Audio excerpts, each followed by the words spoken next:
Assalamu alaikum. Today's lecture is about usability inspection part 1.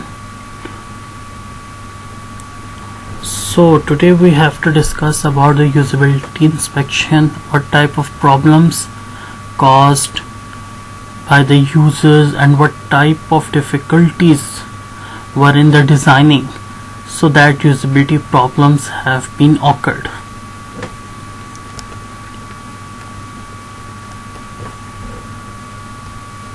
So इस lab में basically हमने different type of techniques को study करना है जो कि यूज़र इंटरेक्टिव सिस्टम को एवल्यूएट करेगा।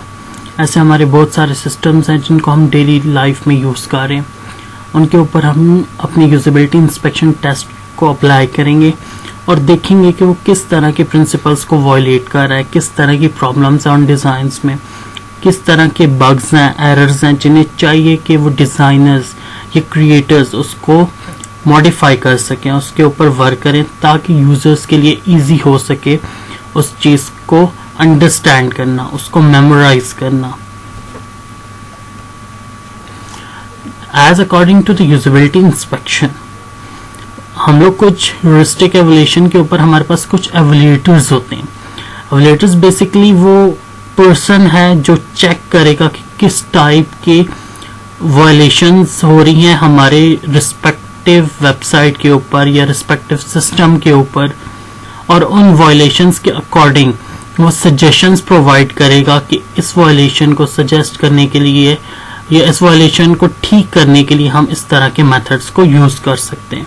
Different types of techniques and different types of method हैं। पार्ट 1 में हम सबसे पहले कि किस तरह उस चीज़ को आइडेंटिफाई किया जाए और जिस तरह से उसके ऊपर जो ह्यूरिस्टिक वायलेशन के पॉइंट्स हैं उनको कैसे अप्लाई किया जाए, एंड देन वीडियो के नेक्स्ट पार्ट में हम लोग फिर उसके रिलेटेड बाकी जो मटेरियल है, जो भी रिस्पेक्टिव मेथड्स हैं उसको स्टडी करेंगे। तो फर्स्ट एवल्यूएशन फेज में हमारे पास, क्योंकि फर्स्ट एवल्यूएशन है, सबसे पहले आपके पास जो रिस्पेक्टिव आपका वेबसाइट है, जो रिस्पेक्टिव पेज है, उसके रिलेटेड आपको डोमेन नॉलेज होना बहुत ज़रूरी है, क्योंकि अगर आपके पास डोमेन नॉलेज नहीं होगी तो आपके लिए बहुत ज़्यादा डिफिकल्ट हो जाएगा उसको एवल्यूएट करना। तो जाहिर सी बात, क्योंकि फर्स्ट एवल्यूएशन है, you need the domain knowledge, तो ये काफ़ी टाइम टेकिंग काम है और कॉम्प्लेक्सिटी, क्योंकि आपको नेचर ऑफ द वर्क आपको पता होगा तभी आप उसको एवल्यूएट करोगे अकॉर्डिंग टू द सिनेरियो कि जिन बंदों ने उसको यूज़ करना है, जो यूजर्स हैं जो कि उसके साथ इंटरेक्ट करेंगे 24/7 या जो भी वर्किंग आवर्स हैं उनके, तो उनके लिए वो चीज़ ईजी रहे, इतना ज़्यादा डिफिकल्ट ना हो जाए कि वो उसको अंडरस्टैंड ना कर सके। तो आपने अपने यूज़र को ईज प्रोवाइड करनी होती है ताकि वो आपके सिस्टम के साथ इंटरेक्टिव भी रह सकें और वो उसको अच्छे से अंडरस्टैंड भी कर सकें। तो डोमेन नॉलेज एवल्यूएटर के पास होना बहुत ज़रूरी है, क्योंकि जब तक उसके पास डोमेन नॉलेज नहीं होगा वो किसी भी सिस्टम को जिसको वो एवल्यूएट करने जा रहा है उसके लिए बहुत डिफिकल्ट है कि उसको एवल्यूएट कर सके कि जो पर्सन या जो यूजर्स उसको यूज करेंगे उन्हें इसमें क्या क्या डिफिकल्टीज फेस करनी पड़ सकती हैं। तो एक एक्टिविटी के जरिए मैं आपको समझाऊंगा कि किस तरह फर्स्ट एवल्यूएशन फेज को हम अप्लाई कर सकते हैं और किस तरह हमारे पास उसकी डोमेन नॉलेजेस होनी चाहिए। तो हम एक NTS की वेबसाइट को लेके चलते हैं अपने एग्जांपल के अकॉर्डिंग। आप लोग सब इससे वेल फेमिलियर हैं। मोस्ट ऑफ द यूनिवर्सिटीज में जब आप इंटर होते हैं या आप जब FSC करने के बाद जब डिफरेंट यूनिवर्सिटीज के लिए अप्लाई करते हैं तो आप डिफरेंट टाइप ऑफ NTS के एग्जाम्स देते हैं। तो NTS की वेबसाइट से आप लोगों ने रजिस्ट्रेशन फॉर्म्स भी सबमिट किए होंगे, अपना रिजल्ट भी आप लोगों ने वहां से गेट किया होगा। इसके बाद सेकेंड एवल्यूएशन फेज में हमारे पास क्या होता है कि अब फर्स्ट एवल्यूएशन फेज है, फॉर एग्जांपल अब हम लोग जाते हैं जी हम NTS की वेबसाइट पे।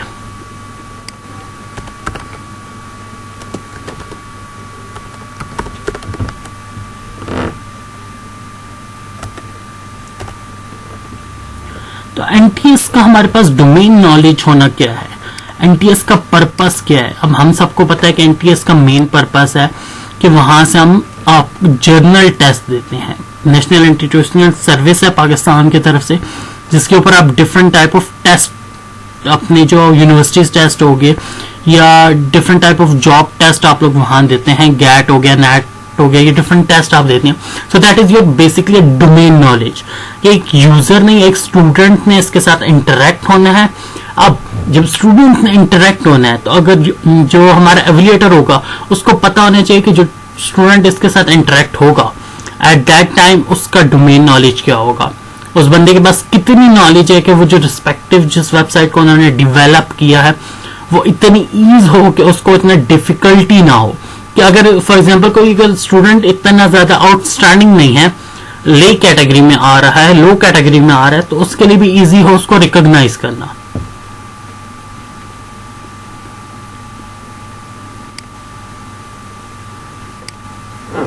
इसके बाद सेकंड एवल्यूशन फेज हमारे पास आता है. सेकंड एवल्यूशन फेज में हम लोग चेक करते हैं कि अब फॉर एग्जांपल हमने देख लिया कि हमारे पास डोमेन नॉलेज भी आ गई. फॉर एग्जांपल हम लोगों ने एनटीएस की वेबसाइट लिया तो एनटीएस की वेबसाइट के अकॉर्डिंग हमारे पास जो डोमेन नॉलेज आई है वो ये नॉलेज है कि फॉर एग्जांपल कि वो हमारे पास डिफरेंट टाइप ऑफ जो नेशनल एप्टीट्यूड टेस्ट होते हैं उनके रिजल्ट हमें देता है और वो यूनिवर्सिटी अप्लाइंग के टाइम पे हमारे लिए काफ़ी हेल्पफुल होते हैं.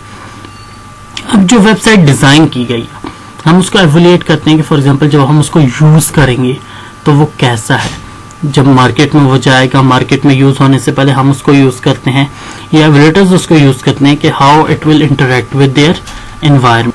तो इन वायलेशंस को चेक करने के लिए हमारे पास जैकब नेल्सन के कुछ पॉइंट्स हैं जो कि बहुत आउट क्लास हैं किसी भी सिस्टम को एवल्यूएट करने में. किसी भी सिस्टम को एवल्यूएट करने में अगर इन 10 पॉइंट्स को अगर चेक किया जाए और अगर ये 10 के 10 पॉइंट्स वहां पे सेटिस्फाई हो रहे हैं इट मींस कि आपका सिस्टम बेस्ट सिस्टम है.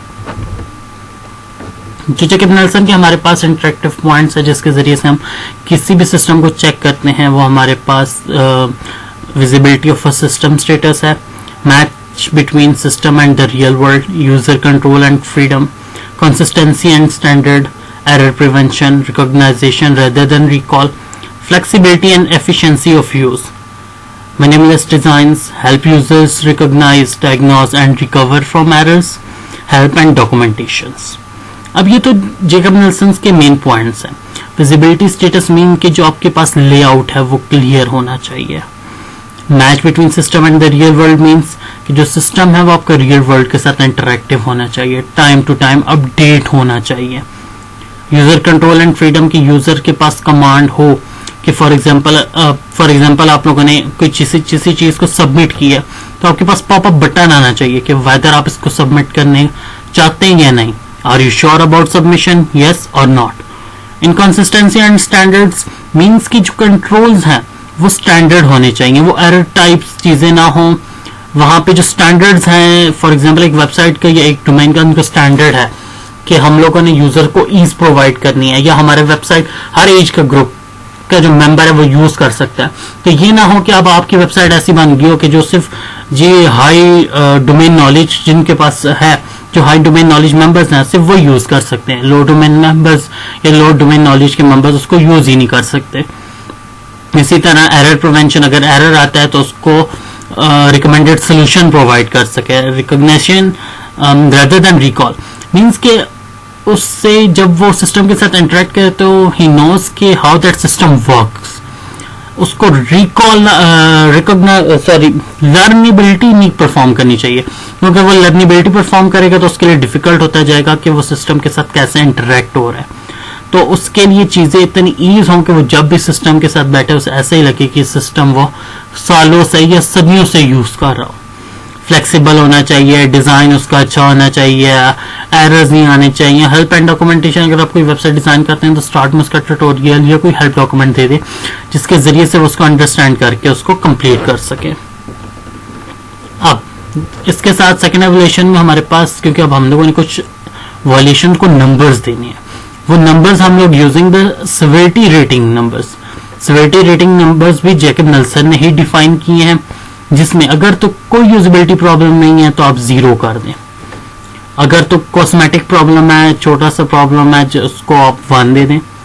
माइनर यूजेबिलिटी मींस प्रॉब्लम है कि इसको थोड़ी सी तवज्जो की जरूरत है. ठीक है. कॉस्मेटिक में आपके पास डिजाइन प्रॉब्लम्स भी आ सकते हैं जो बिल्कुल माइनर से भी माइनर हो. माइनर प्रॉब्लम्स हो गए, मेजर यूजेबिलिटी प्रॉब्लम्स, काफी बड़े प्रॉब्लम्स जो उसका रिक्वायर्ड है कि इनको फौरन से फौरन फिक्स किया जाए. और यूजेबिलिटी कैटास्ट्रोफिक, जो ऐसे प्रॉब्लम जिनके बगैर आपका सिस्टम अगर आप यूजर्स को देते हैं यूज करने के लिए तो they would be not helpful. ठीक है, अगर यहाँ पे आप विंडोज की हमारी एग्जांपल है, विंडो 8 जब आई उसको यूज किया गया तो वो यूजर्स ने उसको जो है पसंद नहीं किया, वो उससे वेल फेमिलियर नहीं हुआ, जिसके बाद फौरन विंडो 8.1 आ गई। तो ऐसी चीजें आप, क्योंकि एकदम आप जब अपडेशन देंगे, एकदम आप चीज को चेंज करेंगे ना, तो वो जो हमारी एवोल्यूशन है वो सब बंदे उसके साथ फेमिलियर नहीं हो सकते, एकदम वो उसके साथ स्टार्ट नहीं कर सकते, यूज टू नहीं हो सकते। So you have to design that type of system that user easy start use your systems.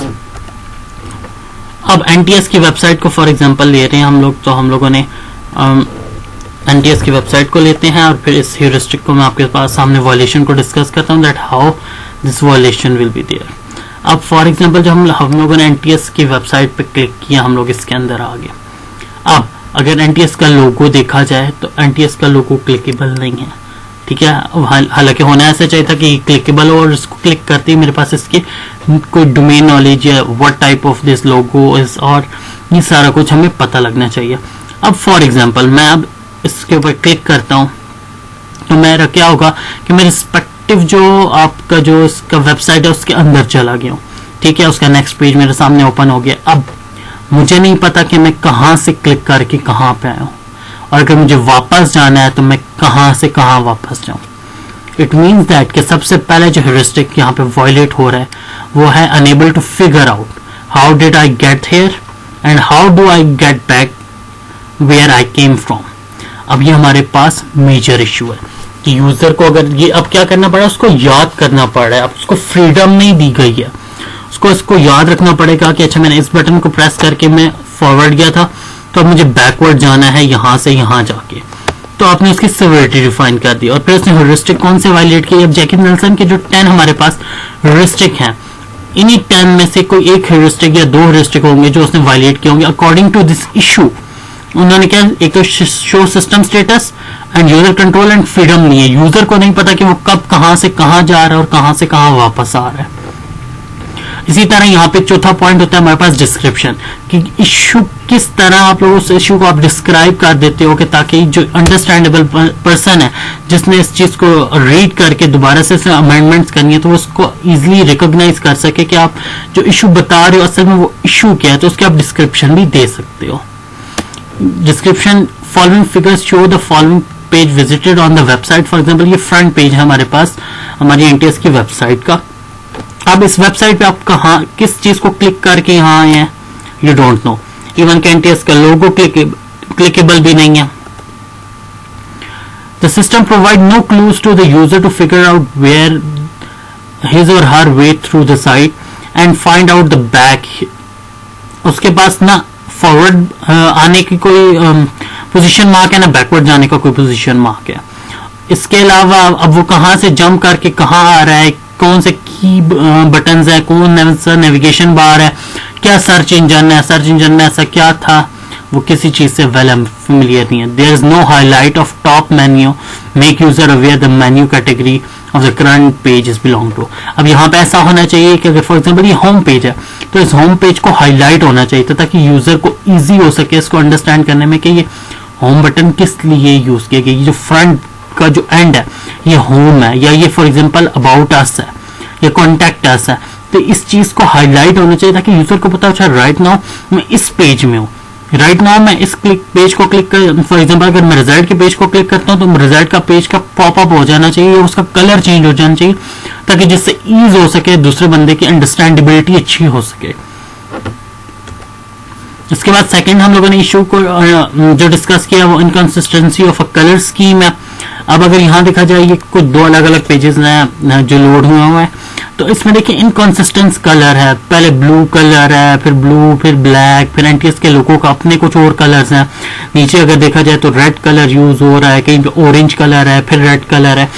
तो ये क्या है, कलर स्कीम अच्छी नहीं है। सिवियरिटी नंबर 1 इसको दिया गया। इट मीन्स कि ये हमारे पास जो इशू वायलेट कर रहा है वो कॉस्मेटिक प्रॉब्लम्स को ये वायलेट कर रहा है। अब स्टैंडर्ड एंड कंसिस्टेंसी हमारे पास वायलेट होगी, यानी following figure 2 different website visited both have a colour scheme leading in consistency, यानी कलर इतना इंटरेक्टिव या उस तरह का नहीं है जिस तरह का एक एजुकेशनल पर्पसेस वेबसाइट का होना चाहिए, उस तरह की उनकी सर्विसेज नहीं है उस तरह का, यानी जो स्कीम ऑफ कलर होना चाहिए, थीम जो होना चाहिए, वो उस तरह का प्रॉपर थीम नहीं प्रोवाइड किया गया। जो थर्ड वायलेशन है वो हमारे पास एनटीएस का लोगो क्लिकेबल नहीं है। एनटीएस का लोगो अगर क्लिकेबल होता तो इट मींस कि वहां पे हमारे पास यूजर्स की इंफॉर्मेशन भी प्रोवाइड हो रही होती, दैट कि हाउ यूजर इसके अंदर आया कैसे है, या एनटीएस के साथ हमारे पास नीचे उसका नाम आ जाता है, यानी यूजर लोगो क्लिकेबल नहीं है, लोगो का कोई पर्पज नहीं आ रहा है यहाँ पे। या फॉर एग्जांपल आप लोगो को क्लिक करके आप बैक भी जा सकते हैं तो वो मेन पेज पे आ जाए, तो that is not clickable. Standard and consistency, flexibility and efficiency. The NTS logo through the clickable when on home page is not clickable on many pages. यानी कुछ पेजेस पे clickable हो जाते हैं, कुछ पेजेस पे clickable नहीं होता. So these all are the different type of violations which have been performed, which have been in the NTS website. Like that, different types of other violations will be also there, like blue color is used, even कि blue color is not used rather than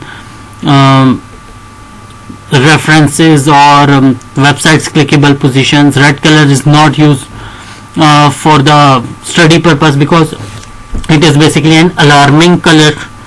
And the standardization, for example, the proper layout is not designed. For example, there is so much mess that right now here rechecking duplication, for example, red color. Why red color is used? Basically the red color is an alarming color. Here you use different type of colors according to the study theme of purposes. Like as for example here the click here color is blue and other click here colors are red. So these are not the standardization, there is not standard method of designing this website. Like that, there is latest news, there is no pop-up, underlining, fake, contact us, privacy. Right now here we have a contact us, here we have a contact us. We don't need a duplication of our data. Use one or main duplication. Right now after clicking the contact us, we have another page of NTS. Both color schemes are different, both standards are different, the layouts are different. Here we have different types of other home button and else about the NTS, and these are the more other structures and the functions of the NTS website. And here we have some other color scheme which is not interactive by the users. So today we have studied about the first evaluation phase, about your usability inspection, that user need the domain knowledge of their respective field. Without having a domain knowledge, they can never evaluate a system. So domain knowledge is most important for the evaluator before evaluating the system. And the second one is we study about the Jacob-Nelson 10 points and heuristic sovereignty numbers. Using these sovereignty numbers and Jacob-Nelson, we have discussed about 3 violations. There are lots of violations, but we have discussed right now only 3 violations. You have to write about the issue, your sovereignty number, your heuristic violation, and then your description. In the next part of your video, we have designed the aggregation matrix using the different evaluators on a same system, and then we have discussed about the briefing and dissolution and different types of providing solution, how to solve these problems. Thank you so much.